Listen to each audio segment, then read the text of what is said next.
CWatt.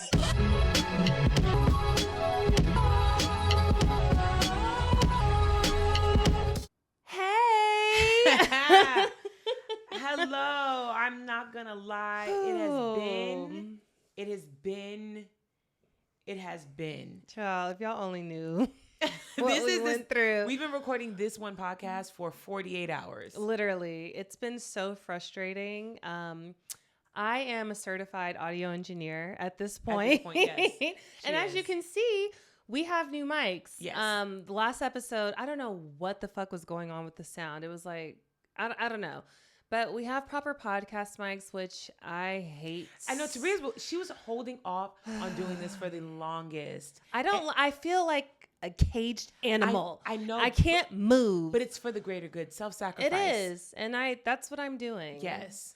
I prefer it. I like it. It's nice. It makes me feel official leaning in. I know. Sitting in front of me. I tried to make it a little different by getting white mics because I feel like it pops better with our background. Listen, this is an eclectic hodgepodge of all things Tabria. I like it. I mean, yes, the setup is very me. Very. Very. But that's fine. We need, because if it were up to Mindy, it would be cement floor. It would be sleek.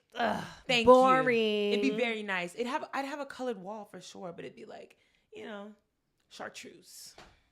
I like chartreuse. Right? That's one of my favorite accent colors to wear. Chartreuse wall, cement floor, wood paneling. A nice couch. I would love a couch, like a long one. I definitely want a couch, when we upgrade. Yes.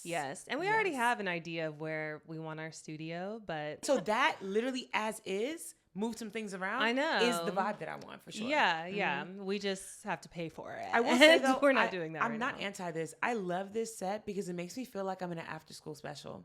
Like it does. I feel like everything is happy and everything is good in the world. We talk about very dark things sometimes, but it's just like, but the walls are pink. Exactly. Yeah. Yes. It's cute. I concur. It was Halloween. Yes, Mercury is currently about to be fully microbraided. And I blame that for all the things that happened yesterday. I agree. And today. Yes. Okay. That's fine. We got through. We're getting through it right now. And hopefully this works out. No, this is going to work out. Yeah. So Tabria, tell me, how was your Halloween? How was your weekend? It was good. We did a little trick-or-treating. Trey was the star of the show. Y'all. We went as Encanto characters and he was Luisa, which was hilarious. It was so cute. Yeah. Peaches was Bruno. I was Mirabelle and it was a hoot. Like, I know you guys didn't all go like in a uniform costume last year, so I can't really compare to anything. Yeah. But this by far is my favorite year. Yeah. It was so cute. We can't wait for next year. Do you know what you're doing? Yeah. I'm excited. How was your Halloween? I don't really remember it. It was cool. I went out to a few different parties. Me and Jade were Morticia and Gomez. That was really cute. I also went as a cheetah to one. And then there was another, y'all already saw our costumes last episode. That was real fucking cute. Yes. But it was I think the morale was a little bit lower this year for the regular folk. But I will say that the celebrities really went all out this year. Yeah. So many people had full-blown productions, had, photo shoots, all that. And I think that it didn't hit the same as the way it used to, especially when Tabria was Queen of Halloween. Oh, my God. No, I'm being serious. Like, not just about your Halloween looks, but just in general. I think that people were, like, waiting to see what people dressed up as. Yeah. And this year, it was just like, oh, cool, cute. Yeah, nobody really... They were all cute, like we said, it was cute. But I mean, the best one was Kayla Nicole, and that was such an easy. I mean, obviously, but it was drama. layers. It was a drama that made it really good. I will say, Sierra, she went as Michael Jackson, and that was cute because the costume was very accurate. Yeah, I really liked Winnie as Whitney Houston. That was cool. You see, she got so much flack for that. Why? Because she did like 3 Whitney looks, and she did the one from what was it, the BET Awards, that award show where she was. Going on. A lot, yeah. Yeah, and they were like, why would you highlight Whitney in one of her lowest moments and things like that? I was like, Whitney is Whitney. And the thing is, I don't think Whitney would have been upset by that. Yeah. Because Whitney was very unapologetic when she was here. Like, yeah, I was kind of surprised people reacted to that. You can tell the people that reacted like that didn't watch her reality show. Yeah. Bobby. I'm sorry. But Yeah. what? I will say that I really, really loved the non-Whitney costume she did, the Neapolitan ice cream. Yeah. That was good. That was cute. That was really cute. Anybody? I think Quen looked really good. I didn't see hers. What was she? She was like, I can't remember the name of it, but it was like a comic character. And it's so funny because she ate down. She looked so good. Like the side by side from the cartoon to her look, they really brought it to life. But on some red carpet for, I think she was at Heidi Klum's Halloween party, but she basically admitted that she had no idea who she was dressed as, and her stylist just thought that she would eat down in it, and she did. Yeah, and that's the essence of how I felt Halloween was like this year, where people were doing it and participating, and they were cute, but there was no like actual like energy behind it. I agree with that. You know, yeah, it did. It felt like it fell flat. Yes, but everybody looked great. They look great, but fell flat for sure.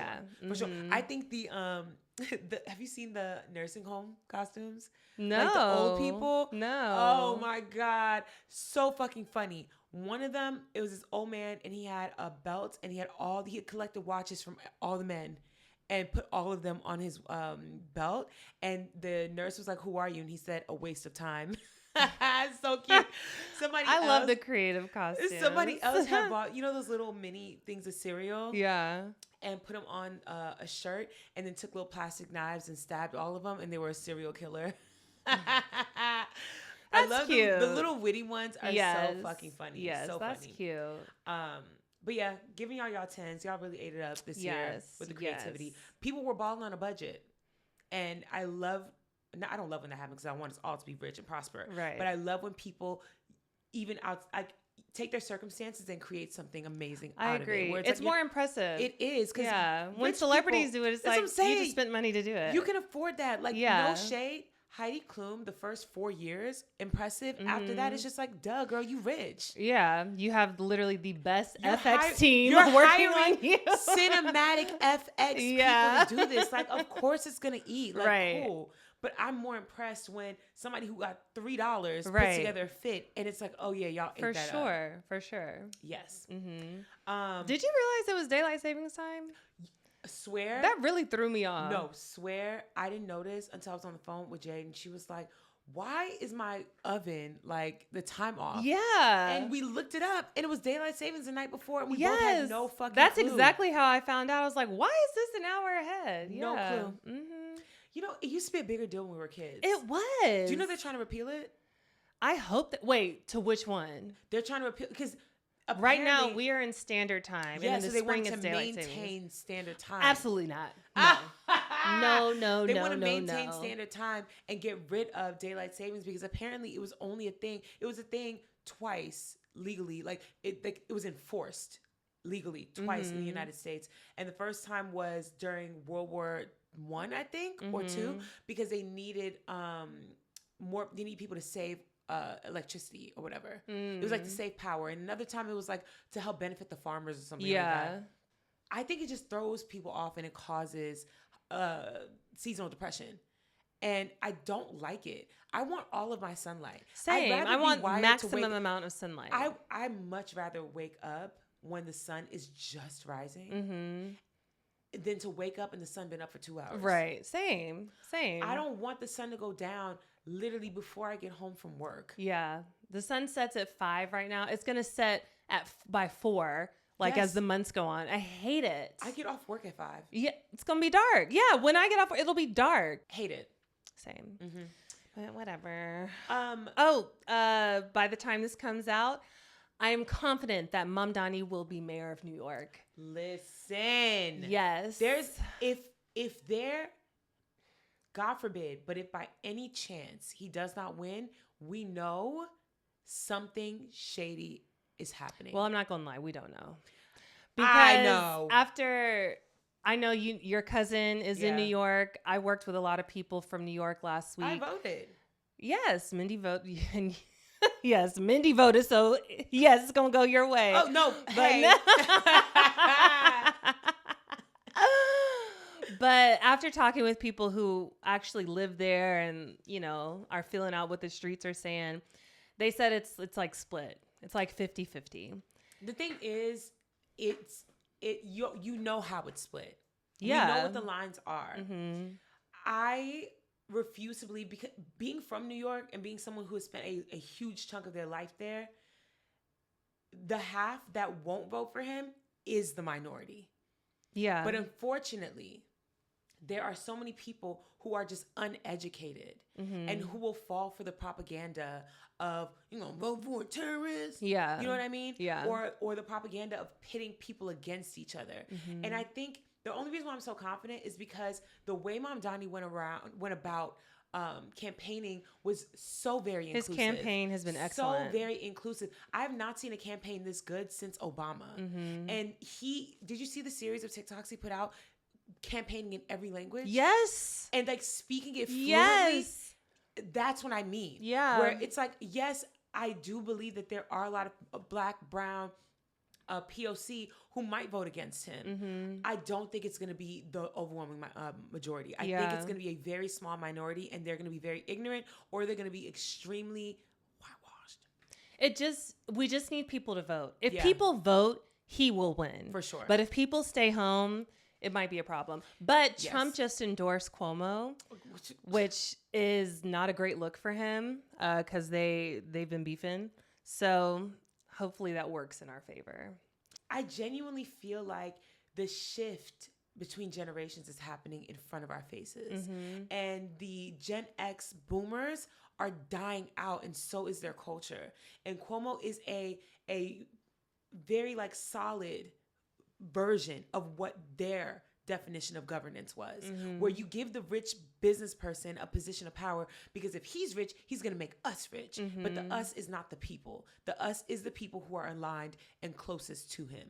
And I think that millennials and Gen Z, we don't give a fuck about billionaires. We don't respect. That's the one thing too that I've noticed. My parents and anyone that's like in that generation, if you have money, they automatically give you respect. Yeah. Like you're a preacher, or like you did something significantly like larger than most people, and you deserve respect like a king because you're rich. Fuck that. No.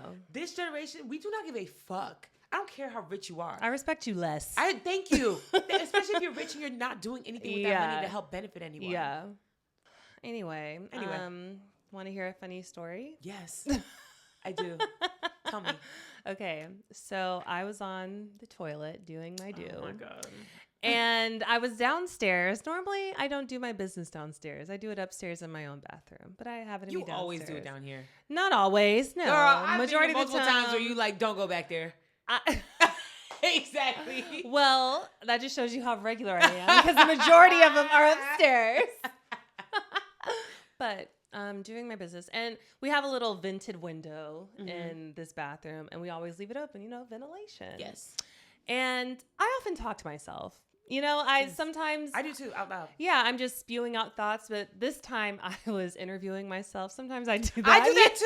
Girl, I do that all the time. And I'll interview myself about specific things. Yeah, you never know when a random interview is going to happen. So stay ready. Okay. And I can't remember what I was saying, but all of a sudden I hear a voice that says, "Oh my gosh, you're talking to yourself." And it was the UPS delivery man. Shut the fuck delivering up. a package. And I'm just thinking, how long were you sitting outside just listening to me while I'm on the fucking toilet talking to myself? You're lying. No. How long was he out there? But also, why would you interrupt my conversation? The fuck is wrong with you? Who raised you? And laughed like, you're talking to yourself. Fuck you, bitch. Fuck you. Oh my God. What was the conversation? I think this was my Hot Ones iteration of interviews. Oh yeah. Wait, so were you making like the spicy sounds? No. Okay. Because I would murder that interview. Nah, I know by the time I get to like the last one, I'm gonna be like, Mindy, I've tested it. I have all the sauces. I've tested them. I'm so prepared for this interview to happen.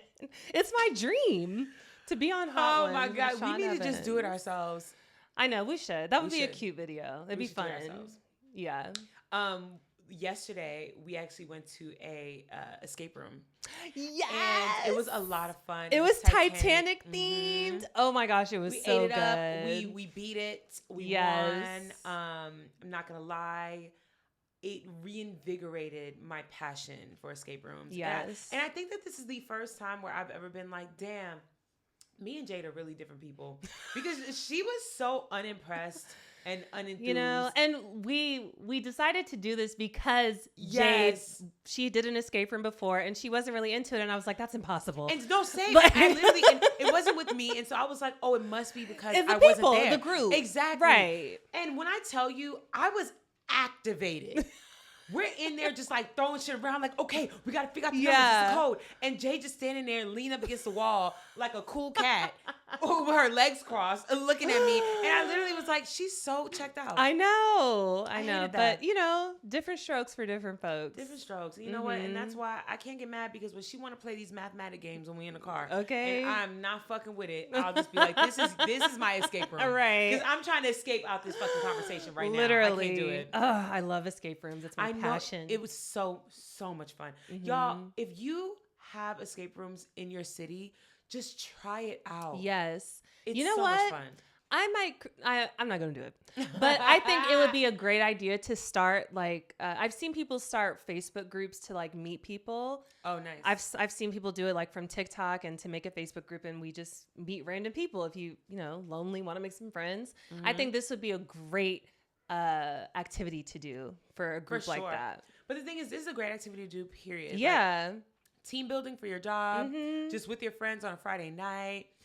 As a date, it's such a good date. When I was on Hinge, oh my God, that was Tabiria's go-to. It was my go-to. I'd be like, hey, how are you? You want to go to the escape room? Yes. Like, cut through all the bullshit. Let's get straight to business. I'm not gonna lie. I've been on a few dates at escape rooms. Always my idea, of course. Oh yeah. And it's the quickest way to know. Oh yeah. If you could vibe with somebody or not. Because for one, if you're not fucking with it because you think you're too cool to play a game, I can't fuck with you. Bye. And it'll also show me really quickly if you're dumb or not. Yeah. And if you are unintelligent, I can't fuck with you. And when I say unintelligent, I don't mean like, oh, you're not good at mathematics. Yeah. I mean like you don't even care to use your brain cells. Yeah. We should do one as a group and invite Trey. Yeah. We should do like bait night. Bait night. Oh, I thought you said bait night. Like combining bay and date. Which would have worked. That's cute. But then bait sounds like we're like trying to get like snatched. Yeah. Like, ugh, yeah. I don't like that. I agree. Okay. All right. The Dodgers won. Oh, yes. Shout out to them. Okay. So this is a real thing that I have a question about. So I did see, and I hate to be this person because I'm not trying to wokeify everything, but I heard that the Dodgers are kind of racist. They are. They went to the White House. And then they donate to ICE and they like help fund them. And there's a Dodgers player who actively every game wears a hat that says like R.I.P. Charlie Kirk on it. Oh, I didn't know that. Yeah. Ooh. I'm going to find out exactly who it is. But like, is that, are we? It was the sport of it that was fun because you had the whole Kendrick and Drake beef brought back into it. The Nike ad that ran after it was really cool. But yeah, the Dodgers organization is not one to be proud of. His name is Blake Treinen. And to me, that's actually cuckoo bananas. Yeah. Because your team is full. Yes. Chock full yes. of immigrants. Yes. And people who are children of immigrants. And there's no way that you're Mr. Popularity. People probably hate you in the locker room. Yeah. Because what the fuck do you mean? That's wild. Fuck sports. I don't care about sports. All the organizations suck. Although NBA is kind of exciting. Have you heard of this kid, Wembeyana? Yes, the really, really tall guy. Yes. Yeah. He's like, they say he's like changing the game. I'm we gonna reinvent this every time, but he's really good. They said that because he's so tall, he's taller than Shaq. He's 7'5". Yeah, so he's taller than Shaq, but they're saying most of the time, whenever you get a very, very tall athlete like that, they're not as agile.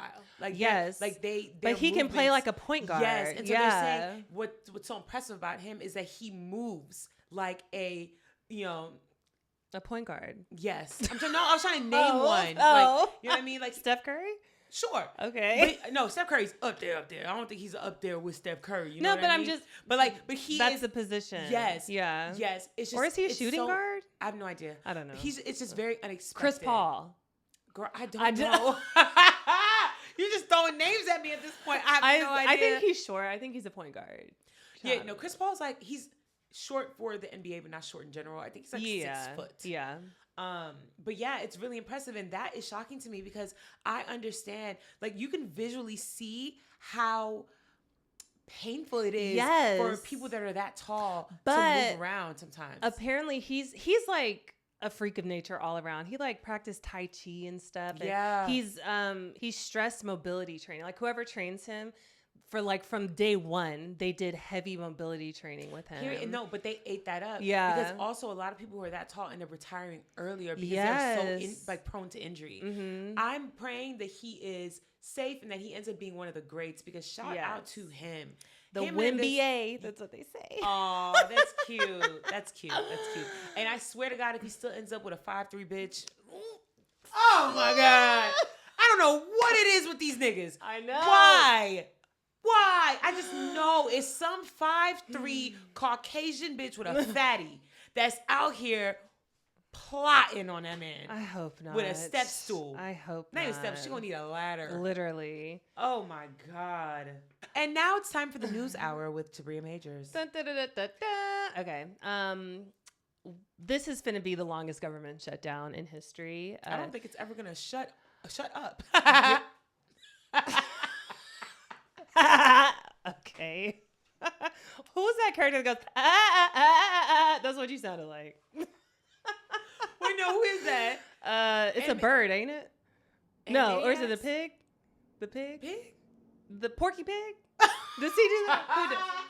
Simpsons? No. I thought it was a Looney Tune. It's a Looney Tune. That's what I thought Animaniacs. It's a pig. The pig, Porky Pig, who shoots bugs.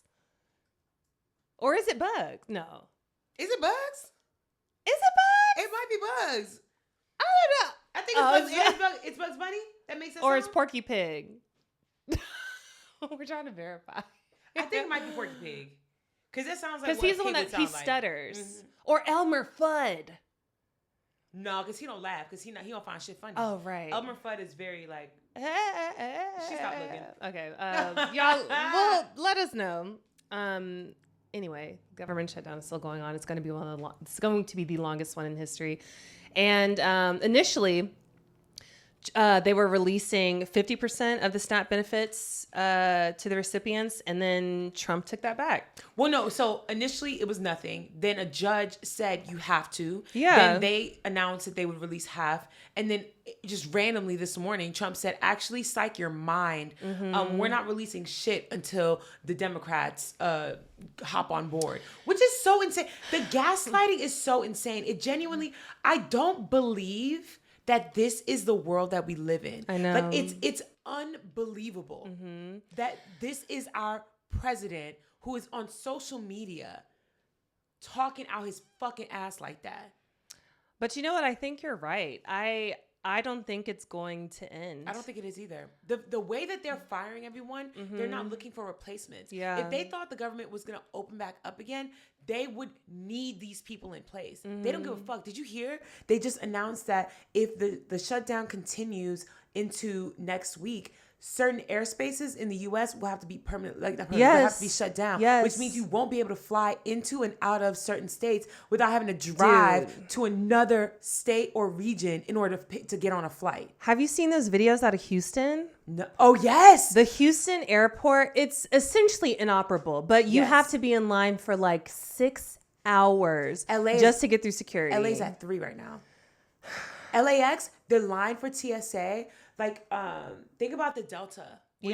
For Delta, I saw a video from it this morning. So you know what the TSA is. It goes down the escalator, down that hall on the opposite floor, out the fucking door. Oh my God. out the fucking door. We're flying out in less than 2 weeks. You have 2 flights back to back. I'm not even joking. A part of me, I want to go home. I low-key don't. I think I might call my mom and tell her I'm not going to go. Only because Atlanta's airport. Oh, yeah. No, I've seen videos from Atlanta's airport. It is damn near like Houston. Yeah. It's fucking insane. I saw a video from a TSA agent, and she literally she looked distraught. Mm-hmm. She said she broke down in tears 3 times in one day. And she was like, I don't know if I can do this because you're doing all this work. People are mad at you. You're getting the brunt of all the fucking negativity and all the energy, and you're not getting paid. Yeah. I don't blame them. Fucking hell, man. I know. It's such a fucked up situation because, you know, it's open enrollment now. Everybody is seeing the increases in their healthcare premiums and how much more expensive it's going to be. And that's the reason that this shutdown is in place, so we can extend the subsidies that Obamacare, the Affordable Care Act. The prices back down. Yes. But that's the fucking insane part. Because when Trump and his regime, when they're out here trying to basically gaslight us into thinking that they're doing what's best for the American people, they won't even speak about healthcare. No. And did you see his 60 Minutes interview? Oh, girl. Like, you ask him a question about it. He does not. He said he's had a plan for healthcare since he first ran in 2015. We ain't seen NAM plan. The thing is, and this is what I really want everyone to understand, the man is a liar. Yes. And people keep expecting truth out of him. There's never going to be any. The man is a liar. He literally investigated Biden and gave him all this fucking stress and drama because he said that his pardons were illegal because he didn't even know who he was pardoning, right? And that his pardons were like fucked in that way. Mm-hmm. In the 60 Minutes interview, they asked him about the CEO of Binance and the pardon that he gave him because he was literally proven to be out here racketeering and doing all kinds of shit, illegal shit. And his response was, you know what? To be honest with you, I don't know who that is. Which is a fucking lie, but it would be worse if he did know who it was. So he just pretended like he didn't know who he was. So you gave him a presidential pardon that has to have your actual signature on it. You want us to believe that you are signing presidential pardons for people you know nothing of. But you wanted Sleepy Joe investigated for that. Right. I promise you, I don't understand how anybody could have respect for a man who is this obsessed with 2 other men. Though the amount of times that he says Biden and Obama's names in every interview, it reads, you're a punk pussy ass bitch. Like, you're obsessed with these men. You might be at home really out here rolling the dice, going splat, thinking about these men. I don't even think it's that. I just think he knows that's his crutch and that is his strategy. He caters to the individuals of the lowest intelligence, no shade. No, he does. And he knows that. He says smart people don't like him. Yes. And he knows that they will understand Trump good, Biden, Obama bad, Republicans good, Democrats bad. That's all. That's literally his whole campaign. Y'all, I saw a video this week. It was like a series this girl did. She grew up in a very Christian, Republican, conservative household. So much so that her parents did not trust the public school system or even like private schools because they were so quote unquote liberal. And she said that her entire life, she thought that one day Obama was going to show up and kill her because she was a God-fearing Christian. And that is what she was being taught. Wow. Like genuinely being taught that Republicans, good, Democrats, bad, killers, psychotic, will kill you in your sleep. Obama hates Christian, God-fearing people. All these things. And she said it took her leaving home because she was homeschooled her entire life, meeting people in the real world and having to be humiliated in order for her to realize something's weird here. Yeah. And then had to unlearn. But it's like someone trying to teach you. You wake up one day and someone's like, you're not black. Yeah. And it's like, what the fuck are your you whole talking foundation is gone. Yeah. It's gone. You thought you're a human, you're not human. Yeah. Wait, what do you mean? Had no clue. And the thing is, I do empathize with people like her who were just born into these families and had no real like choice in their indoctrination. I understand that. But just like her, as adults, pick up a fucking book. Literally. Read something. Literally. Yeah. All right. Moving right along. Sean Grayson, he was the officer that killed Xania Monet in her home. She was the woman who had a pot of boiling water and was directed to go turn the stove off. When she did, she said, "I rebuke you in the name of Jesus," and she was shot point blank dead in her own home. And mind you, she called the police. She was having a mental health crisis. Mm-hmm. She invited them into her home. Mm-hmm. She thought she would be safe. They were originally charging him with 3 counts of first-degree murder, but they settled on second-degree. And his hearing is next week. Or I don't know when it is, actually. But to see how much time he gets. But I think the maximum amount of time, I think it's like 4 to 20 years or something like that. They're going to give him time served or some shit. Yeah. That was... fucking hell. I know. Sudan has been in a stage 5 famine for nearly 2 years now. I'm going to, in my sources, you'll see, I'm going to link a video that gives a general overview of what's been going on there, how the RSF, which is the Rapid Support Forces, has taken over Sudan, or El Fasher, that's the city that it's focusing on right now.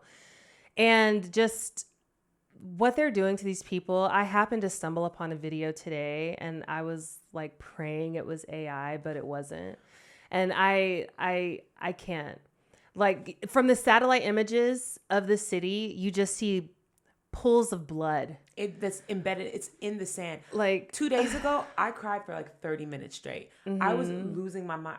I didn't mention this in the catch up, but I had like 3 different mental breakdowns. And this was one of them, where I genuinely am just at a loss that people can be so heartless. And I think what bothers me the most is, for one, the RSF did you explain what that was already? So they're basically a militia group that is paid and funded by the UAE, and they're basically committing genocide on behalf of these people. Yeah. So the fact that they don't even have a personal beef with these people, they're just doing it for a check. And they are Black people doing this to other Black people, women, children, men, patients. There was a hospital that they ran into and killed every single patient in the hospital, along with the staff. They're out here murdering people, raping women, children across the board. And they're doing it for funsies and a check. There are no words to describe how depraved this entire situation is. And I need y'all to understand too, for one, the UAE is just like Israel. And if y'all would be embarrassed to go travel to Tel Aviv, the next bitch I see going to Dubai, fuck you too. Yeah. There's no reason for you to be going to Dubai as a tourist when they are actively murdering an entire nation of people. Fuck that. Fuck it. NVIDIA has reached $5 trillion in market cap, which is crazy. Apple was the first company to reach $1 trillion in market cap in 2018. And it's insane that less than 10 years later, a company has surpassed that 5 times over. $5 trillion doesn't even sound real to me. And it just goes to show like how bad inflation is. Yes. To just make $5 trillion? Well, the thing is, inflation has gotten so bad that we don't even recognize how bad it is because we're experiencing it day to day. When you consider the fact that foundation is $84, you know what I mean? Yeah. And people are willing to pay for that. When you think about the fact that a singular person feeding just themselves is spending almost $200 every time they go to the grocery store is insane. Most people, like, I remember when I was growing up, if my mom spent $100, it's because we went to Costco. Yeah. It was never that. And that was a family she was feeding. Now, just to give you the quick breakdown on the difference or on exactly how much money $1 trillion is. We did this yesterday, and I think it's very important to understand. 1 million seconds is about 11 and a half days. So if you were to count up 1 million seconds, it would take you 11 and a half days to get to 1 second. And that's no breaks, night and day. That's a lot. Yeah. That's a lot. 1 billion, it would take you 31.7 years for 1 billion seconds to pass. 1 trillion is approximately 31,700 years. And that's for 1 trillion. I need you to understand that Tabria just said that this company is worth $5. Oh my gosh. $5 trillion. The net worth of this company alone could fix world hunger. Yeah. And I multiple understand times over. A big argument against this is that, well, it's not liquid. It's all in the market. Still, a good percentage of it is liquid. If 5 trillion, at least one of those trillions is liquid. Yes. At least. You could liquidate at least one. At least. And that 1 trillion is 31, almost 32,000 years of seconds, y'all. It's so much money. It's not fathomable. That's how much money it is. You could spend $1 million every day. Yeah. And still be a trillionaire. Apple is strongly considering adding ads to Apple Maps. So if you search in your Apple Maps, like for a coffee shop, businesses can pay to show up higher in those search results, which is very annoying because we are being fed ads constantly as it is. That was one of my crash outs this week too. Really? We talked about this. Yeah. Literally, it's because I found out about the Apple ads and it made me snap. Because I was already frustrated because I was watching something on Netflix and I was trying to pause it so I could see like the logo on something because it was someone's a sweater or something like that. And every single time I paused it on Netflix now, it pops up an ad and it makes the screen of the actual like thing you're watching smaller. Oh, so my like gosh. the screen of like the scene that I paused on was this big and the rest of it was one big ass ad for Prada. And I was so pissed. Because I can't even pause a show without you throwing an ad in my face. Right. We're in a Black Mirror episode. Yeah. And they've even, I think I saw it on the Super Bowl for the first time last year. Well, they'll have an ad within an ad. Yes. So it's like if it was an ad for Coke and they're wearing a Nike shirt, it'll pop, like the ad is for Coke, but it'll pop up in the corner like, get this Nike shirt. Like, yes. Like a QR code to buy the outfit. We are drowning in capitalism. That's what they're going to start doing with film and TV too. No, for sure. It's already happening. First off, TikTok is basically 4 ads in a row, 1 TikTok. Yes. 3 ads in a row, 1 TikTok. Dude. It's majority ads. YouTube, same shit. You can't watch a YouTube video for longer than 45 seconds without them breaking it up and throwing in 3 ads in a row that they force you to watch for 30 seconds each. Like, I didn't sign up for this. Y'all got all of y'all money and success off of being places that we could go to where we didn't have this problem. Yeah. I remember when streaming services became popularized and it was like a go-to because it wasn't cable TV and we didn't have to watch ads every 5 fucking minutes. And now you've become what you were created to work against. And you've gotten worse. I'd rather commercials on TV. Same. I would rather that. Literally. This is 30 times worse. Yeah. There's ads for everything. I'm spitting galore. Oh. It's okay. Moist. Fuck it. And Texas is moving to eliminate their civil rights division. This is the state's only agency that investigates claims of discrimination in employment, housing, and public accommodations. And if passed, Texas would be the only state without a dedicated civil rights enforcement agency. So that's why one of the many reasons I don't fuck with Texas. Y'all, did you see I think it was the governor of Texas made a joke. I think it was the governor. Tabria's going to have the information up here. But basically he said any New Yorkers, like if Mamdani wins, any New Yorkers that move to Texas are going to face like a 100% like tax or something like that. Oh my God, please. Greg Abbott, he said he threatens a 100% tariff on people who flee New York if Zohran Mamdani wins. No one's fleeing. Right, girl. Wait, like, I want to know what alternate reality these people live in. Literally. You know what? Let me shut the fuck up because it's not an alternate reality. I think white people generally are very scared. Rich white people. Yeah. They're so scared of black and brown bodies. They're so scared of people who have a right to be upset. They're so scared of poor people and immigrants. And I think that Greg Abbott is saying what a lot of these rich racist people in New York are feeling, where it's like, oh my God, if he wins, it's done for us. We gotta leave. And he thinks that they're gonna want to move out there, which I think he's right. I think a lot of very wealthy New Yorkers, it's okay. Tabria's a little sleepy. It's okay. I'm yawning so much. Okay. I think that a lot of rich, racist white people who are, I think it was like $22 million was raised to campaign against Mamdani. And these are just like independent individuals that spent this money that you could have put that $22 million into your taxes. You could have given it to the actual state, but it's fine. I think that they would leave. They would flee to avoid the taxation.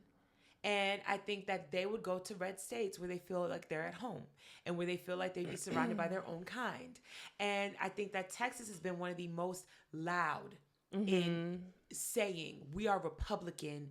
This is a safe space for white people. Oh my God. Oh. And he said 100% tariff. So go if you want to go, I guess. I might move back to New York when Mamdani takes over. No, for real. Okay.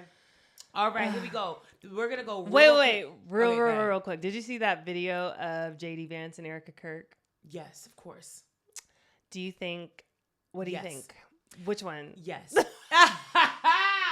No. So I genuinely believe that JD Vance recently, if you've been paying attention to what he's been saying, he's been talking down on his wife, Usha. Yes, he's setting it up. Yes, he's setting it up to divorce her. And I think that they're going to end up being together and they're going to be on a ticket. Well, not them, but, he's going to end up running for either presidency or vice presidency again next year. But it's definitely some high office. I think she's going to be. Probably. I think it's presidency as well. People keep saying that the Trump 2028 hats are really meant for his son.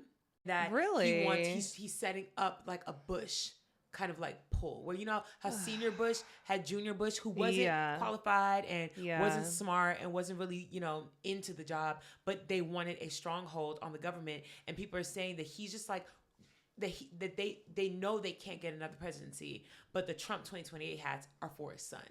I could see that, and I could see them doing that and having Vance be on the ticket with the son. Yeah.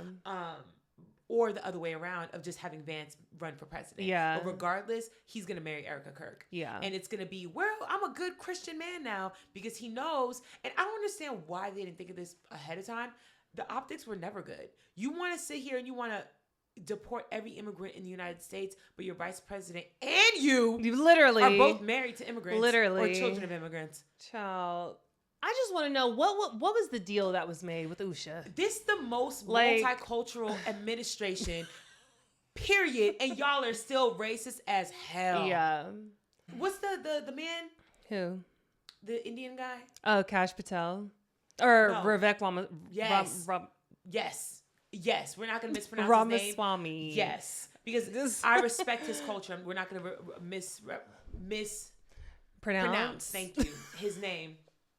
But at the same time, I don't know what the equivalent to like an Indian coon is, but that's what he is. That's what he is. He's a Bollywood coon. He's a boon.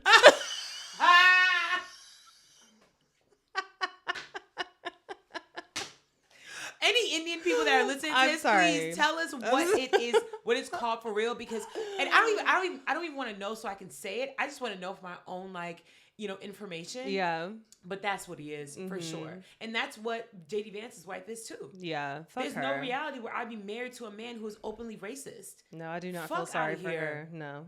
And your children are brown. And don't they have ethnic names? I don't know. I'm pretty sure all JD Vance's kids have ethnic names. What is it? Are you fucking... Can you pronounce it? Iwan, Vivek, and Mirabelle. Mirabelle's the only one who does not have an ethnic name. Iwan, Vivek. Wow. Iwan. You have a son named Iwan. And a son named Vivek. Also, real quick, anybody who's watching this, look at these cool cards that Tabria made. It has our logo on the back. It says the thick. Yes. It's our bums. I ran into a listener in the wild, and she said you should definitely put the logo on the back. This is just temporary. We're getting official ones that look more official than this later. But yes, Placeholder. Yay! Okay, so we're just gonna speed through these. Number one, we already slightly mentioned it. Kayla Nicole did her Halloween tribute or Halloween video. Yeah. And she was Toni Braxton and performed He Wasn't Man Enough for Me, which is a direct hit to her ex. It was great. To her ex and to his current. Mm-hmm. What is her name again? Taylor Swift. There you go. She looked amazing. Her body's First incredible. of all, Kayla Nicole is gorgeous. She's beautiful. She's stunning. Mm-hmm. I would be, no shade, I would feel away if that was my current ex. I'd be like, holy shit. No, like... Holy. And they just lost. The Chiefs just lost. Yes. And your girl can't dance. And no. She don't look like that either. And you went from dating Kayla Nicole. And do you remember the controversy about that in their relationship? She broke up with him though, right? Yes. So it was because it was a few things. But one of the biggest standout things about their relationship that everybody was criticizing is the fact that he didn't spend money on her. She paid half for everything. That's right. She paid for everything. Yes. And, when they would take trips or whatever, they would go half, dinner, go half. And his excuse was he wanted to verify that she wasn't there just for the money. But Kayla Nicole has a career of her own. Yeah. She has money of her own. Y'all were together for years. After the first 2 or 3 years of her paying half, you didn't think that was proof enough that she was here for you? Right. Anywho, moving along. Huda, Mustafa, and her boyfriend, Louis Russell, are under fire yet again for laughing at a racist comment that was made during a live stream about Alandria from Love Island. Did you hear about this? I didn't look into it, but I heard about it. So basically, Huda and Russell were on live, and they were like taking random calls. Phone call. I don't understand how this works either, because it looked like it was coming from her phone. But so I didn't know if it was like they were taking calls from people like through a line, or if someone was just like crank calling her. I don't know. But she answers the phone. She says hello. They're both like ears to the phones on speaker. And the person on the line, who sounds like a child, mind you, says, "Alandria is a nigger." And they both start laughing hilariously and then hang up the phone. Right? What? Like they both go... and then hang up the phone, right? But Huda does say, I don't even hear what they said. But they did, this is the thing. So in the way that they chose to defend themselves after people started getting upset is, one, Louis comes out and says, first of all, we didn't hear the first part. We just heard the ending. And we laughed because it was like so random, because like, why are you calling us saying this? Then he says, well, Huda's with me and she can't be racist because I'm black. Mr. biracial man raised by his white mother. Yeah. I'm so sorry. But the fact that you laughed when someone called, and even if you didn't hear Alandria, you just heard nigger. Why would you laugh at that? Why would you not think that they were talking about you and be offended? Yeah. I'm sorry. If someone called up and all I heard was nigger, I'd be like, who the fuck are you talking to? Yeah. You laughed. You and your girlfriend. So that excuse is out the fucking window for me. Huda, she at first was kind of like, I didn't laugh at it because I thought that they said Alandria, I didn't hear her name whatsoever, all this stuff, kind of like played it off. And she was like, my fans know I'm not racist at all. And it is what it is. That was her first initial response.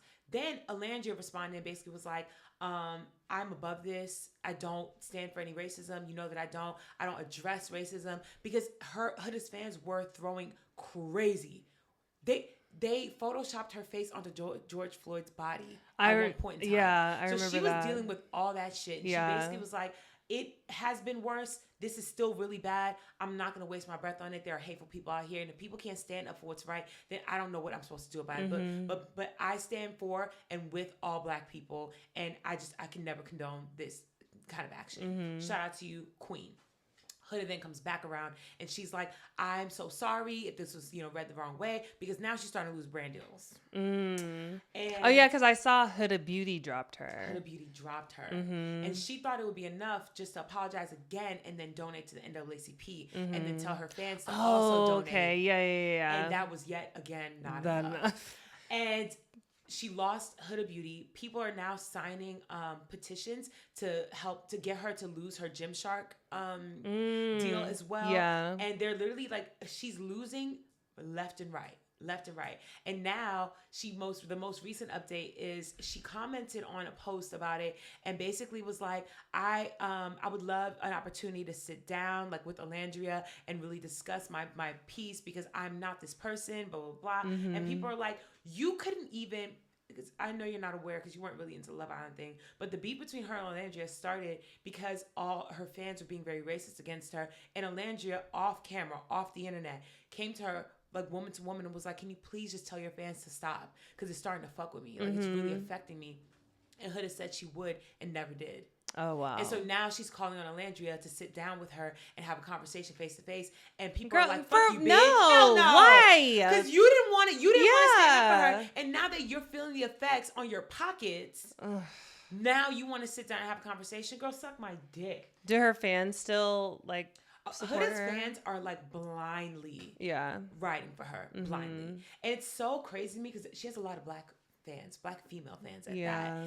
And I don't understand that because those same black female fans are the same ones who say that Olandria is ugly. Yeah.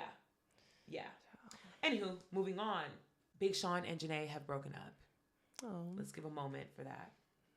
They were cute. We're never going to get another 2888 album. I know for a fact without knowing why they broke up, it was Big Sean's fault. You don't got to ask me twice about that. Yeah.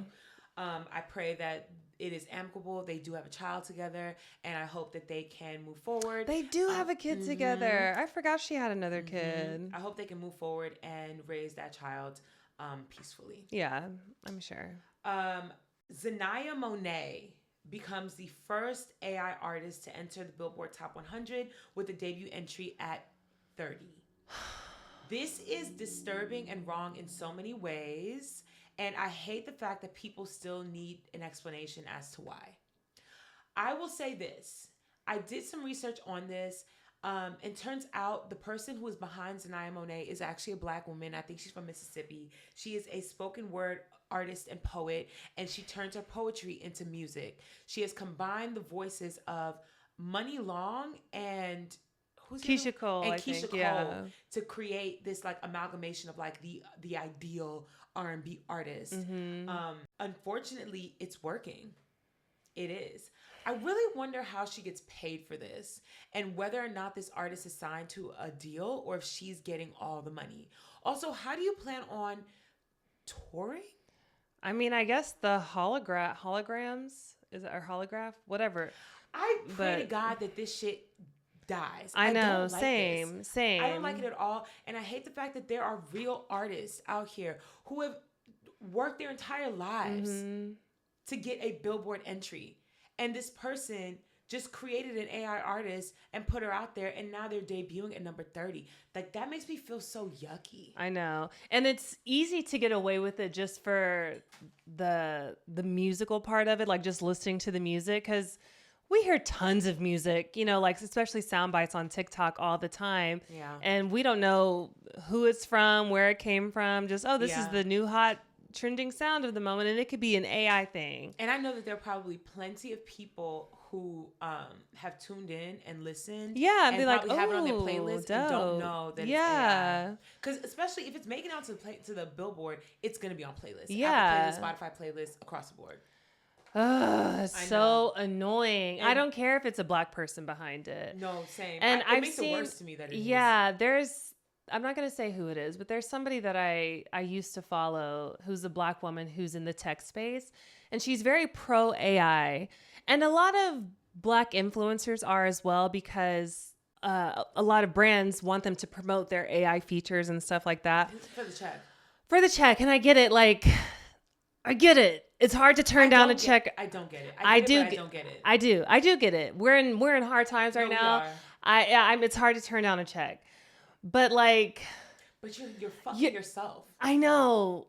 We're fucking everybody over, especially like an AI artist. Yeah, because it's a slippery slope. You see, Timbaland already got his own. Yes. This random woman got hers. There's probably 1 million in the works. And I know for a fact the next step is going to be releasing new music under or through deceased artists. Yes. And they're just going to start scanning their voices. We're going to get new Tupac records, new Selena records. It's going to be all this shit. And unfortunately for us, one, people don't do research. There have been so many AI videos that have gone viral and people believe them to be fact because they don't look up what Sora is, because they're not looking for watermarks, because they're not doing their research to see if these stories are true or not. And we've already talked about this. I was guilty of it once or twice. Yeah. We all are. But now it is our duty to do your research. Like, I know that when I find a new artist, I'm going to actually start looking them up because I'm not going to support somebody who's not real. I know. I saw this video the other day. There's a guy on TikTok who specializes in detecting AI. And he did this one where he'll play like a series of videos, tell if it's AI or not. I got all but one wrong. Oh, I've seen that. All but one. I've seen that. Wait, is it like food and shit? No, this is like actual scenarios. So it was like a guy falling into a river, this girl doing like a vlog. The vlog was AI. I was like, shit. I thought that was real. Man, it's crazy. It's scary. And just at the rate that it's advancing, it's scary. I know. Yeah. Anyway. It's fucked. Okay, the Amikole's founder, Diarrha, I don't want to mispronounce her name. I'm going to say Diarrha Ndandaye Mbaye. Yeah, joins Skims as the executive VP of Beauty and Fragrance. Congratulations to her. It is always something to celebrate, especially in this economy when someone gets a job. Yeah. So congratulations to her, but also I'm slightly disappointed. I'm a little sad about it. We're thinking about doing an episode on this because the responses I've seen have been pretty split, which I get, but I think it's just because it's Skims. Yeah, it's definitely that. I don't think that I would feel this way if it were but if it were another company, person of color maybe, or just like a company that wasn't so known for, or like the founder. Yes, was so known for cultural appropriation and things like that. Like it just puts a poor taste in my mouth that it's Skims, but I'm very happy for her. Yeah. I just hate the fact that I know her genius is going to do nothing but make them more money. Yeah. You know what I mean? And I'm happy for her. I just hate that it's them. Last but not least, and the most disappointing update of them all, Sephora released a very tone-deaf ad featuring Mariah Carey that seemingly mocks the holiday blackout and the everyday shopper. Yeah, I hated that. And I was so excited because I like seeing what Mariah does when she drops, her little Christmas stuff. Yes. It's fun. But it was so tone deaf. It was extremely so. And to the point where you and your team must not be in touch with reality. Y'all all must be so wealthy that you don't understand or realize what the everyday person is going through. Yeah. Because why the fuck? I just don't understand. And I don't care if this was filmed 5 months ago, if this was filmed this year, it's tone deaf, regardless. Yes. Regardless. Yes. And I hate the fact that now people have also unearthed pictures with her and Netanyahu. What? Yes. Mariah Carey? Yes, at events, taking pictures with Netanyahu. Does she know who he is, though? That's what I'm saying. I feel like, not trying to make excuses, but that's what I'm saying. Like, it's unfortunate because I don't think that she's like, IDF down. Yeah. She's like that, but also I don't know. Yeah. I think that celebrities need to be a lot more responsible with who they are seen with. Just because you're in a room full of a bunch of rich people, you need to do your research because that can sully your legacy real quick. Yeah. I what? I'm at a miming over here. Shit. No, because I'm looking for the words. I really am.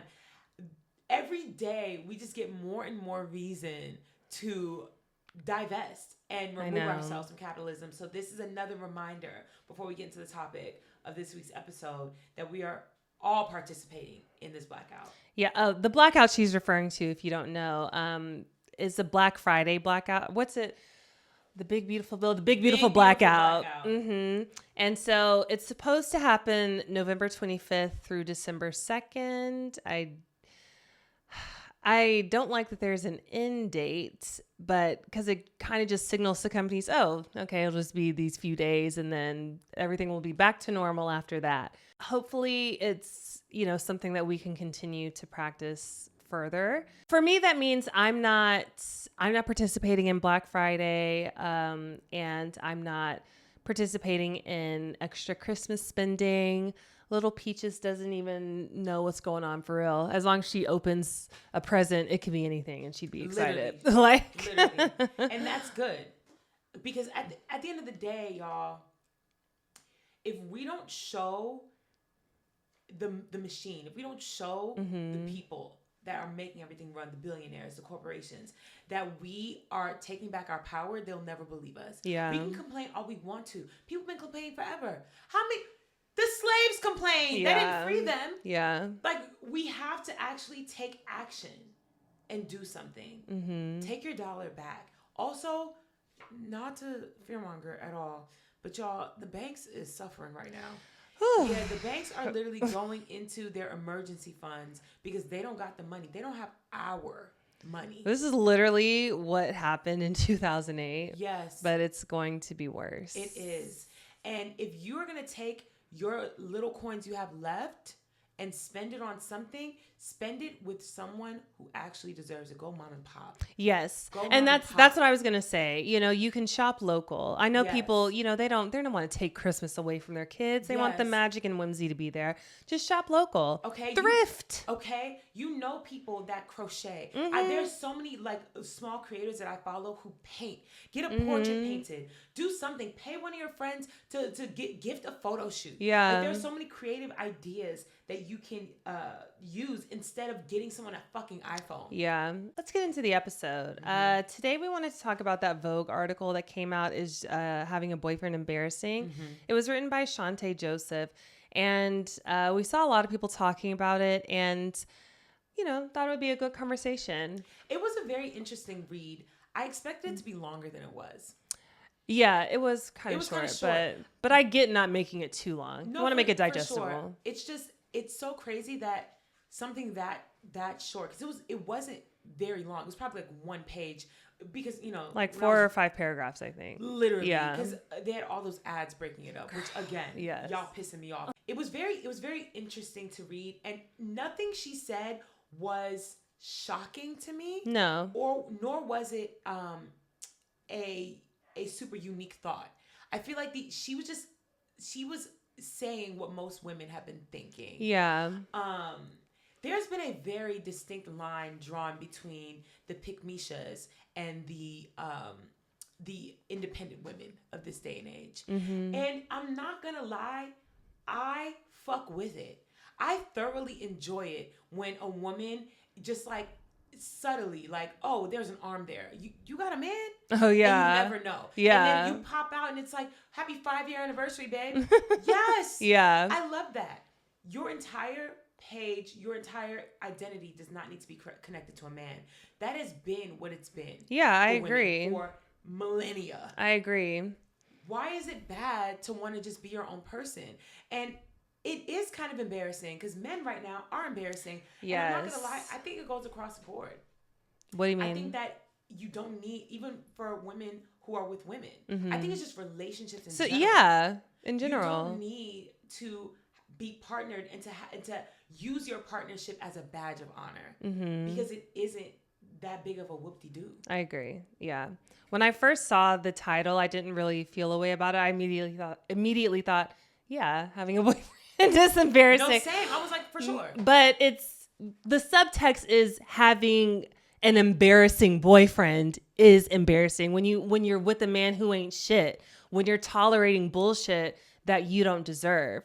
And I wish that subtext would have been there, because a lot of people, I mean, if you're getting offended by this, I think you need to like reevaluate some things in your relationship, because it wasn't offensive. Yeah. It said things in very like, just like Mindy said, it's things that we've been talking about online, especially I think with a lot of women in particular, like kind of pulling back the curtain behind their relationships and exposing, oh, this is what it's really like, and the voluntary incompetence. Yes, weaponizing competence and just the lack of contribution and consideration from their partner. And I'm just like, are y'all not tired? Leave. Yeah. And not only that, I think that we have always been in a culture where you never see the same amount of enthusiasm from the partner. Right? Right. So it's specifically in context of like heteronormative relationships. It's usually the woman who's like constantly, my boyfriend, right. all these pictures, these selfies. And the guy will post like one picture with his girlfriend every year and you never see her outside of that. And it's kind of like how are we going to let this man embarrass you? And he's not even proud to be with you. Mm-hmm. Exactly. It has to be a two-way street. That's why they always say, the man has to love you more in relationships. It's more than that to me. I think that it's also about the culture that we were raised in, right? So the Disney princess culture, where your entire goal and motivation in life was to find a boyfriend. Mm-hmm. Men have never, like, historically, it has never been a thing where from when a boy was young that we're like, oh, can't wait till you find a wife. Oh, you're going to make such a good husband. Mm-hmm. Oh, can't wait for you to find a wife. Oh, what little girl are you going to be? It was never like that. Mm-hmm. But for us, it was always that. Oh, you got to learn how to cook so you can take care of your husband. Oh, your room is dirty. What your husband going to think when you don't know how to clean? Who gives a fuck? When I think of the guys that I know personally and how they were raised to be providers. And in some cases, to be taken care of as well. Literally, to be taken. They were raised to look for a wife who would be like their mother. Yes. So you're looking for a nurturer. You're looking for someone who's going to take care of you, right? And for women, similar, for sure. But we also were taught it's better to have a man than to have none. Yes. So that's why we are so easily embarrassed, because we're tolerating bullshit. And we're still expected to take care of these men like mothers when they're not contributing equal amounts. Mm-hmm. Like, my biggest nightmare is having to work a full-time job and then come home and having to take care of children and a husband. Having to come home from work and do laundry, cook a meal, do all these things. And all the man does when he comes home from work is sit down, crack open a beer, and watch TV. And then you're still expected to be fine as fuck, wash all the dishes, put everything away, put the babies to sleep, then go in the bed and ride this man for 10 minutes before he passes out. Yeah. I'm not doing none of that. No. Not for a man, not for a woman, nothing. Mm-hmm. And that's why it really annoys me when I see women online who will reveal the hardships that they're going through within their relationship, and next video, everything back to normal. You know, they just keep continuing. I'm like, video of that woman who forgot her lunch at work. Yes. And then her man made her lunch. Yes. And what did he pack in it? It was like a container of Pringles. Like, nothing was like individually wrapped. Yeah. It was just like he grabbed, you know, the actual big ass family size of everything, put it in the bag. And then at the bottom, it was some dog food. Dog food, that's what it was. Yes. He put dog food in it. Also, I'm not gonna lie, that's why bitches get the best men. Remember that book that like was in rotation? What was it called? It was like Why Men Marry Bitches. Yes. Yeah. Because if you don't demand the best, you will get the worst. I don't think it's necessarily being a bitch. No.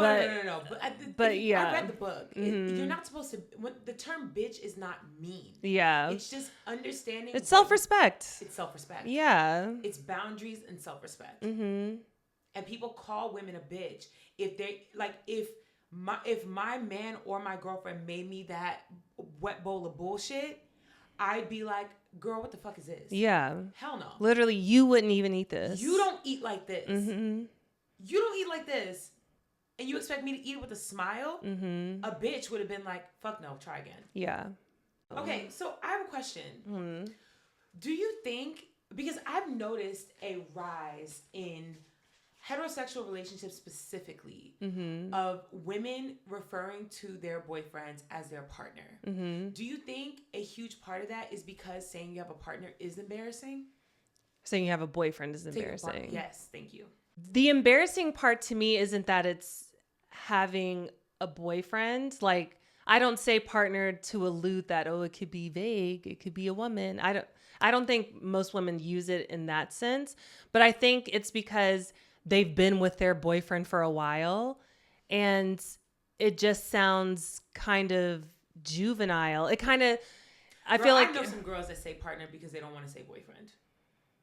But is it because saying a boyfriend, it sounds like high school. No, it's because they want to allude to the fact that it might not be a man. But it is. Really? Mm-hmm.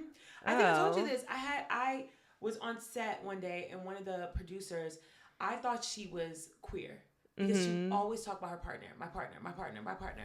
And I remember I invited her to one of Jade's karaoke nights because I fully thought that this was a woman she was talking about. And she was like, oh, no. Like, I'm with a man. And so I was like, okay, well, curiosity, why do you say partner? Because they haven't been together that long. I was like, why do you say partner? And she was like, ugh, I just, I don't want nobody to know that, I got a man. She's embarrassed. Why are you with him? She is queer. She just dates both, and she said it's embarrassing to be with a man, but she loves him.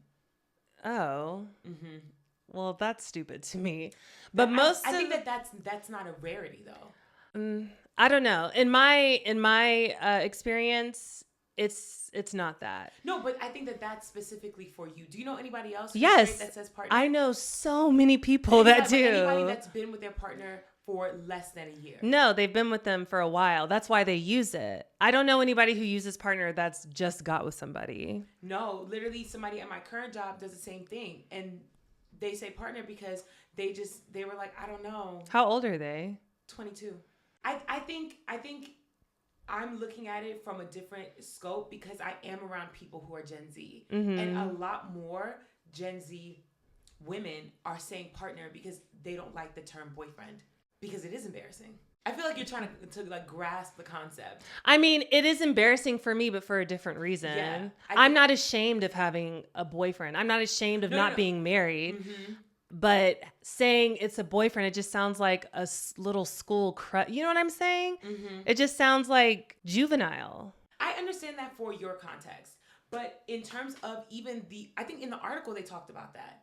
Just saying the words feels cringe. And I think that for Gen Z women, straight women, queer women, whatever, saying boyfriend just feels kind of cringy because I think it is more of a polarizing thing for that generation. And I think that we still have more respect for men as millennials than Gen Z do. Because Gen Z, they grew up alongside incels. Incels are a concept that is new for us. Yeah. For them, they were on the internet with them. They see it every day. They witness it, they experience it. It's a part of their culture. And so for them, it is embarrassing. Yeah. Because the men in their generation, not overwhelmingly, but a huge chunk of them are embarrassing. Now, are there men within that generation that are not? For sure. Yeah. There's plenty. And this is the thing I really want to double down on and say, I don't think all men are trash. I don't think all men are embarrassing. I think that there are a lot of good men. There are great men in this world. I think, though, that the ones that are shitty are just louder these days. Yeah, they are. So you have people like, like the niggas on Fresh and Fit Pod or whatever. Cam Newton. Yes. Like people like that. There's so many men who have platforms now, and then the men that believe in them and follow their ideologies and agree with them are also loud in their agreements. And I think that with us, a lot of the men that we grew up around are in their 30s. They don't give a fuck. They're already partnered. They might have that mindset, but they're not like participating in those conversations. But men in their 20s are. You'll go to the bar as a 22-year-old and you meet a man who fully believes the shit and talks like that. And so for them, it is embarrassing. So is it the same for husband? I'll say this too. I know women who are married and still say partner. Oh, see, I wouldn't say it in that instance. I know people that are married and still say partner. And that I would love to understand. Yeah, because I wouldn't use it. But that's why I feel like it has to be because to embarrassment. You know what I mean? Yeah, and that yes, in that case, it may be a subconscious thing. It might not be because I remember when husband was like a badge of honor. Yeah, I remember when people would just bypass boyfriend and say hubby. Yeah, you know what I mean? My husband, my man. It's like, y'all married? No, but basically, right? People don't even do that. Like, I'm surprised. I wouldn't be shocked if you referred to Trey as your husband. I wouldn't be shocked, but you don't even do that. And I think it's because the term husband has lost some of the weight that it had. Well, it's because we're not married. That's no. But I mean, even in like as like a term of endearment, like that was a huge thing where people would refer to their man as like their hubby. Like generally speaking, I knew so many women that did that. Like even on social media, people would dedicate posts and be like my hubby, my man. It was just as prevalent as bae. People don't say bae anymore. No. But people used to always use that term, hubby, husband. Nobody does that anymore. Now, I don't hear any terms of endearment outside of the literal position that they hold or partner. Mm-hmm. I agree with that. It was all my king. Yeah. All that shit. Mm-hmm. You never hear that. I don't hear that either. But also, I think saying partner too, it kind of alludes to you both being on equal footing.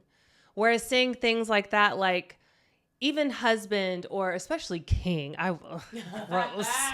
But it just sounds like you have such reverence for this person, like you put them above yourself.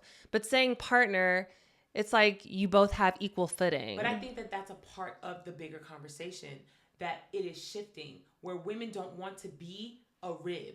I'm trying to be a partner. Yeah. People don't want to be standing beside in like my man stands in front, but I'm behind. Yeah. Women don't want that anymore. And that's a huge part of hiding their relationships and hiding their men, because once you say that, you now become so-and-so's girlfriend. Well, I don't know, because I think, like you said, we are going through a cultural shift. So I feel like people may not even necessarily view you. Obviously older generations may, but especially amongst Gen Z and with a lot of millennials as well, I don't think they're going to view you in that way. If you were to, they're going to put your male partner above you. No, I think that is still a part of it, because that is a part of the shift. You know what I mean? Like people, generationally, this is what always happens. It's cyclical. You go against what your parents did and how your parents were raised. And unfortunately, it has always been that way, where as soon as you are partnered, your husband becomes a default. You go to a restaurant, y'all sit down to eat, they give the man the check. They address the man when you go somewhere. There's never a case where they're looking at y'all both equally. And I think that doing things like saying partner, doing things like hiding your relationship is so that people see you as an autonomous person. And as soon as you involve that and you're like, oh, my partner, my husband, my whatever, it becomes okay, y'all are a unit, but there's always a captain of the ship, and it defaults to the man. I can see that. Yeah. I think that's just like that culturally, societally, it's in the foundation. It just is what it is. You go into a room, you go to a church, you go to a hospital, you go wherever, they're going to default to the man unless you say, I'm in charge. To me, if I were in a relationship with a man and I chose to hide it, or not to hide it, but to put myself first, that would be a huge part of it. So if you were with a man, would you call him your boyfriend or your partner? I think that I would probably still say boyfriend, but I don't think that I think that I would treat it the same way that I treat my relationship with Jade, where my content is not about her. Yeah. Like even on my page when we post together, it's typically, if you see her face, it's something we did together, or it's like an anniversary birthday post. But I'm not just like every post, oh, we went to the pumpkin patch. Yeah. It's me and her. Oh, we did this. Like, sure, you'll see a dump in a carousel and you see her picture there for sure. But it's because we are both individuals. We're together. Yeah. It's common knowledge. I don't need to always say, my girlfriend, my girlfriend, my girlfriend. Yeah. It is what it is. You go on her page, it's the same thing. You see my face, but it's either within a dump or a dedicated post. And it's because I don't want to lose myself in a relationship. Well, I 100% agree with that. Yeah, I'm my own person. And when I see couples pages, I kind of cringe a bit. Yes. Yeah, and get your bag. Do your thing. Get your bag. But it is just not something that I want to be so loud about, because you do lose a part of your independence and a part of your own identity within a public couple persona. Yeah. Right? And also it makes it even harder if it doesn't work out. That's the part that gets me. I think that is the number one reason why I don't like making things public. Yeah. Me and Jay didn't make it public till we were in it for a while. Yeah. I'm not going to talk about my relationship unless I know for certain this is real. And God forbid, even if it ends, I did not expect it to. You know what I mean? Mm-hmm. Like, we are in it for the long haul. Mm-hmm. It's just, that's the embarrassing part for me. Yeah. I don't think anyone's content should be focused on anyone else outside of themselves, which is controversial because people have family pages and show their children and stuff. Like, my rule for how I show Peaches, because I've shown her a few times, but it's been a while since I posted her.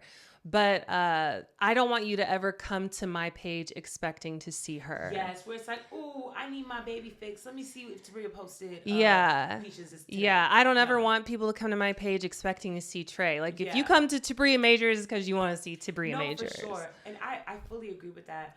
This is going to sound terrible. I feel like most people who are so, like, who post their partner all the time and do all that shit is because they don't think that they're interesting enough on their own. Yeah. You know? Mm-hmm. And it's no shade to anybody. I'm not talking about anyone in particular. But 9 times out of 10, that's the case. Yeah, because why would you do that? Why would they? Why is that voluntarily your choice? Yeah. Like, I think me and Jhene have had this conversation a million times. We would make a bag. Oh, yeah. Couples content goes crazy. Okay? Not only that, we individually have huge platforms. Mm-hmm. If we decided to make couples content on TikTok, we would be running it up. Yeah.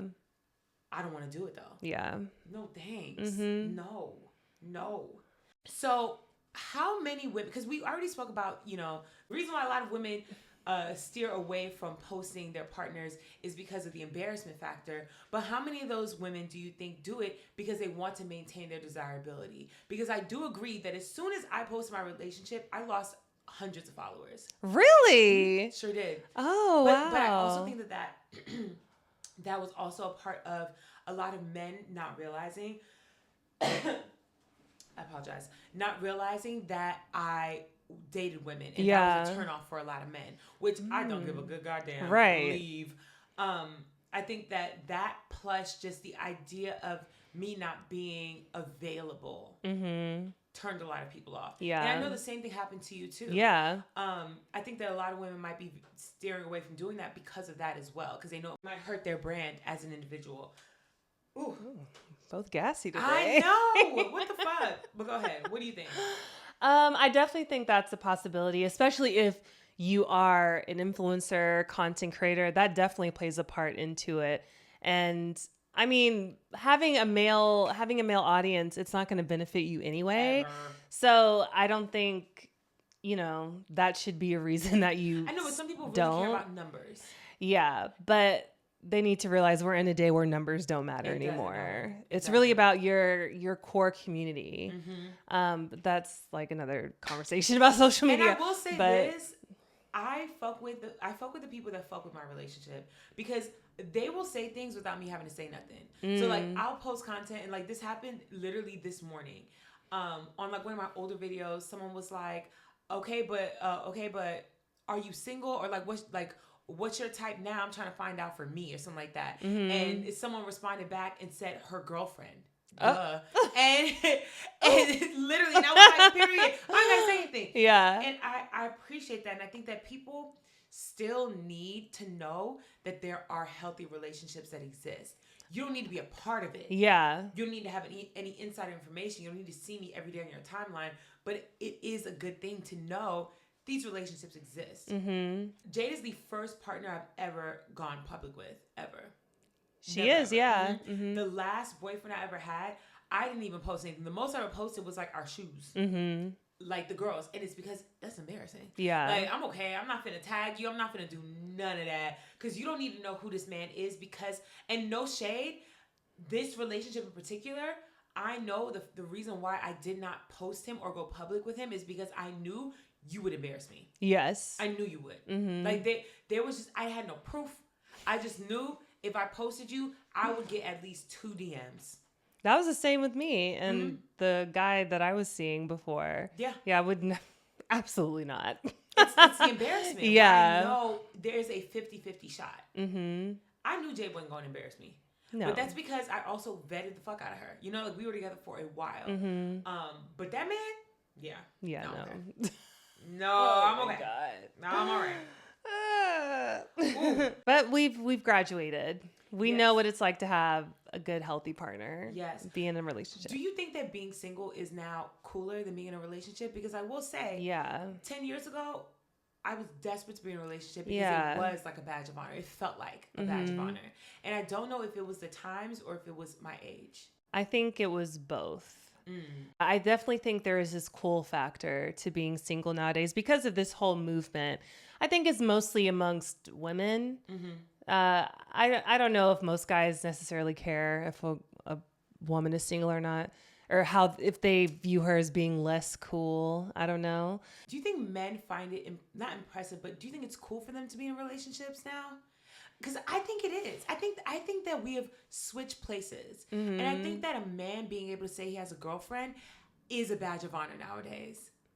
But I don't know if that's just my my skewed perspective because I'm not a man and I don't hang out with men and I don't really understand what their circles are like. But I do know that just in terms of like the media that I'm consuming, it seems as if, and also the statistics, most men don't have girlfriends and aren't in relationships, and I feel like when things are rare, they become more coveted and they become more like popularized, right? I just learned today Nick Fuentes is a virgin. He's never had a girlfriend. He's a virgin? He's in his mom's basement spewing all this racist. Wow. I mean, it hasn't been confirmed that he's a virgin, but he has stated himself he's never had a girlfriend. He's never even been on a date, I think.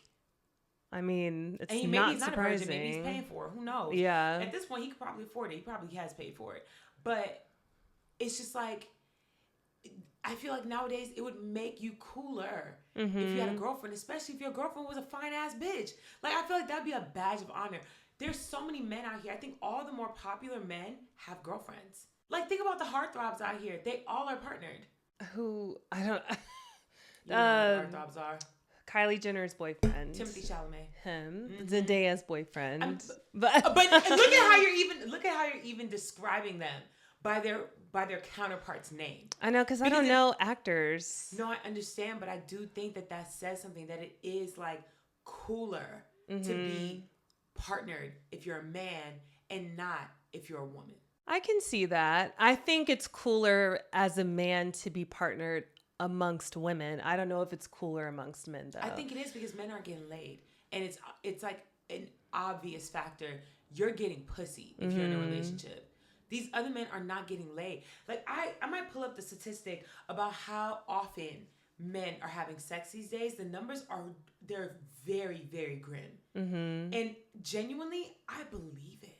So it says, but this is from 2019. No, I need post 2020 stats. Oh, they probably won't have that.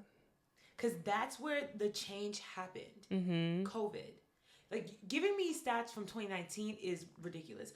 Did you see they were talking about the testosterone levels for men have dropped? And it says that when men have low testosterone levels, because it's saying that in teens and young adults, it's lower than it typically was. So if we were to test the testosterone levels of a man in the 1970s versus a man now today, their testosterone levels would be almost double than what they are right now.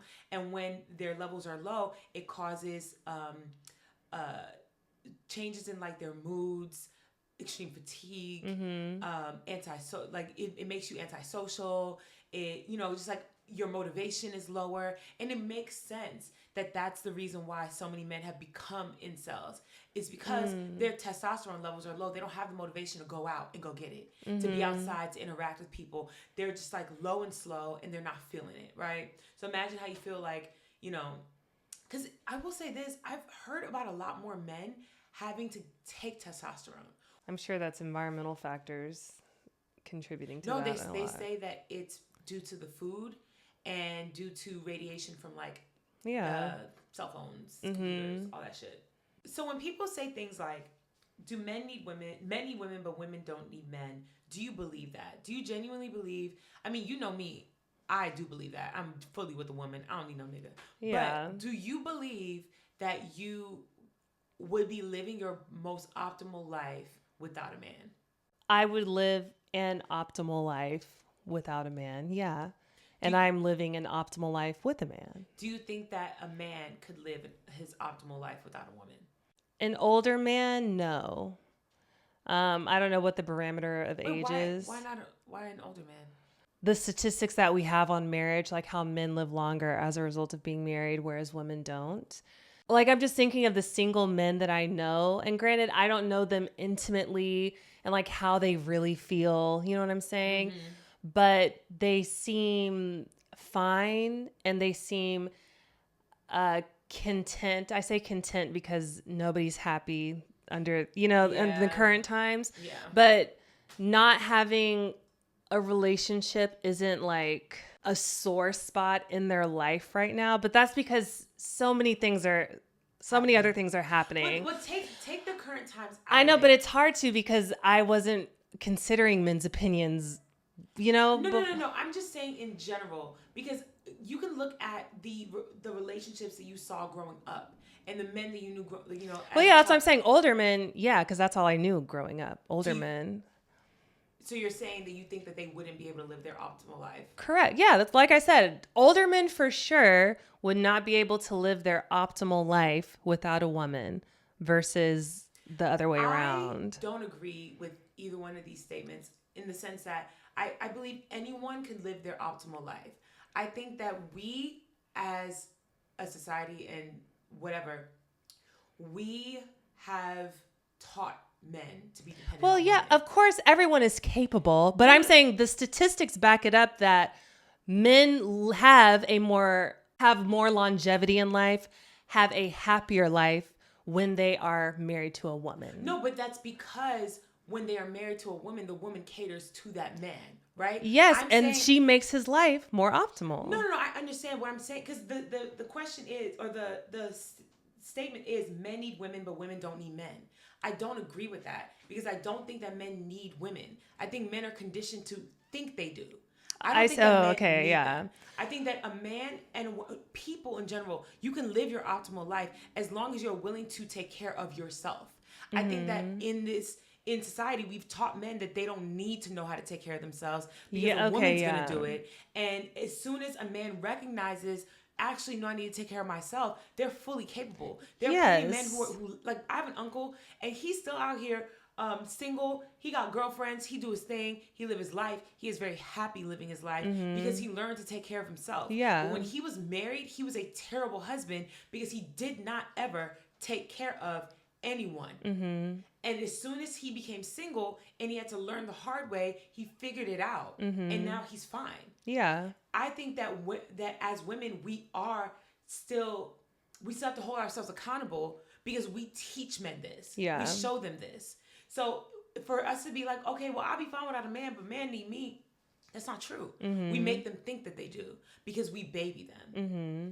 If we were to treat each other as true equals in every case, I mean, from childhood to, young adulthood to adulthood, whatever, we wouldn't have these conversations. Mm-hmm. It wouldn't be a factor. We wouldn't have to deal with these things because a man would understand that they don't need a woman and they would then only choose to be in a relationship if it actually benefited them. Mm-hmm. And the same with the woman. If young girls understood that you could be happy as shit and you don't need a relationship, they wouldn't choose to be in ones that made them unhappy because they would know, bitch, I could be out here throwing ass on a yacht. Mm-hmm. I don't need to be with you. Yeah. But I also don't agree with this statement in general because I think people need people. For sure. But I think that, and this is another segue too. I think that another contributor to this idea is the fact that people are finding so much fulfillment in platonic love. Mm-hmm. And so people have better friendships nowadays. Yeah. And that's why women are kind of like, a man for what? Yeah. We don't need partnership in that way, in a romantic sense. Exactly. So I think men need to start leaning onto their friendships as well to find that fulfillment so that they aren't in these relationships. Because on the flip side, and I'm always going to play devil's advocate, there are plenty of men who are in shitty relationships with shitty women, but choose to be in it because they feel like they need partnership. Mm-hmm. You don't. You can find fulfillment in your relationships outside of romantic ones. Go on a bro date. I know. I feel like that would help out the loneliness epidemic a lot. For sure. Mm-hmm. For sure. I want us to double down on friendships and community. Yeah. Period. Relationships should be the last thing that you work on. Like, I genuinely believe this with my whole chest. If the reason why I had so many fuck ups and setbacks in my life is because I was trying to go towards love and relationships before I worked on myself and everything else. Yeah. Career should have been first.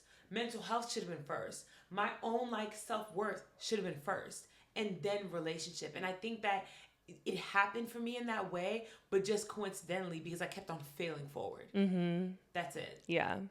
Men, get a friend. Yes. Invest in your friendships. Women too.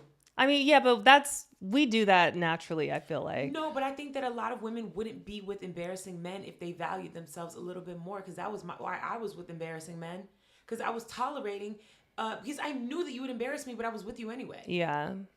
If the minute you get an inkling like, this man, leave. You might not be it. Mm-hmm. Why even entertain it? Yeah. Fuck on it for a little bit, have a little situationship, have a little dalliance, and then move along. But don't claim that, man. Mm-hmm. Girl. You're worth so much more. Girl. Isn't that the Destiny's Child song?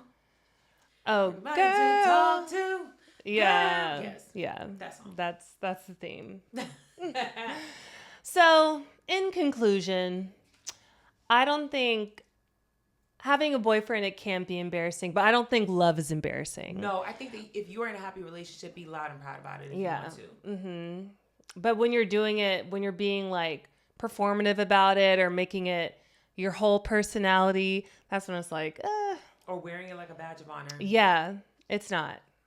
It's not an accomplishment. No. But it is a signifier to a happy life. You know, it's a signifier that you are fulfilled. Mm-hmm. But it's not like, oh man, you got a man, you winning. Right. Not necessarily. Not necessarily. All right, Mindy, do you have a random question for me?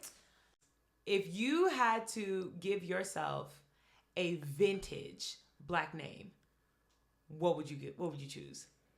A vintage Black name. It got to be real vintage and real Black. Pearl. That's not Black. Yes, it is. Pearl? I only know black pearls. I don't know a single black pearl. You know white pearls? Yeah, every pearl I can think of is a white person or a character from SpongeBob. Well, that's a fish. Pearl? Ernestine.